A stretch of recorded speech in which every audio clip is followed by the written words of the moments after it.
We are in KDKA First Alert weather mode tonight as high winds rip through the region, and they've been making a mess out of trees and power lines and even bringing down part of a house in Verona. Good evening and thanks for joining us at 11. I'm Josh Taylor. High wind warnings and advisories are in effect right now for parts of our region, and we have team coverage tonight. KDKA First Alert meteorologist Ray Petlin is watching what's still coming, but we start with Mamie Ba in Verona, where a portion of that home collapsed. Mamie.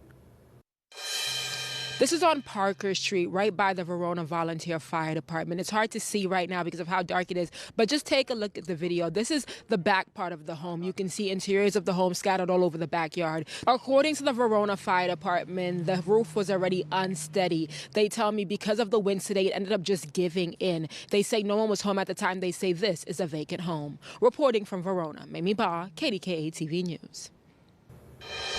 And those high winds causing poles and trees to fall through much of the evening. A utility pole in North Versailles came crashing down on a car with one person inside. This happened on Greensburg Pike. It's unclear if that person sustained any injuries.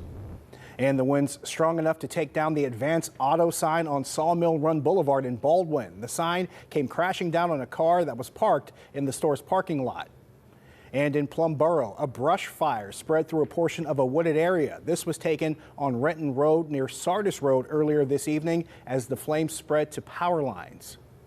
And KDKA First Alert meteorologist Ray Petlin is in and has been tracking these winds as they've moved through the region. Ray, are we finally in the clear? These winds are starting to lighten up, which is some great news. We have 28 mile-per-hour gusts in Pittsburgh, 31 for Latrobe, 21 in Morgantown. Now, keep in mind, these wind gusts that we have right now are a far cry from the big-time wind gusts that we were seeing this afternoon. Du Bois was the winner with a 75 mile-per-hour wind gust this afternoon and evening. West Mifflin had almost 70 mile-per-hour winds, with Worthington in Butler County at 68 miles per hour. Pittsburgh International, 66 miles per hour there. 63 in Canonsburg, Washington County, and Butler had a 61 mile-per-hour gust. Now that the gusts have started to die down, many of the counties have been allowed to get taken out of the high wind warning. We still have the case in the ridges of Westmoreland County, Garrett County, Somerset, Indiana, Jefferson, and Forest counties, with a wind advisory for Greene, Fayette, Monongalia, and Preston counties until midnight. But these winds are all starting to die down, and that'll continue to be the case as we head into tomorrow. What this means for your parade plans and the warmest part of the weekend, all coming up. Ray, we'll see you soon. The fierce winds causing a tree to crash onto the roof of a house. Check this out. You can see the tree resting on the roof of the home. We spoke with a man who lives in that house and asked what it was like to hear the tree come down. Here's what he had to say.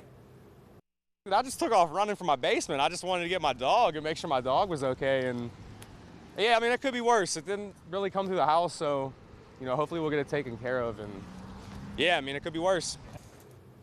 Green Tree wasn't the only area in the city that saw a large tree come down. Our crews caught the wrath of Mother Nature as a large tree fell onto a home on Ingham Street on Pittsburgh's north side. No injuries have been reported. Downed trees and wires have also shut down several roads. Route 30 at Electric Avenue is closed in both directions due to a downed tree. PennDOT says it'll get the road back open as soon as it's safe. In Harrison Township, State Route 908 is closed between Freeport and Alter roads. That's because of large trees and wires down. Police say anyone heading that way should find an alternate route. And in Washington County, Route 40 is closed between I-79 and the Copper Kettle in Washington due to multiple poles down. West Penn Power is working on that situation. And as winds have been an issue across the region, many have been dealing with power outages. Duquesne Light is estimating more than 155,000 customers have outages. Their crews are working around the clock, and they're requesting assistance from other companies and states. But response times could be delayed due to potentially hazardous conditions. Meanwhile, more than 95,000 First Energy customers are without service.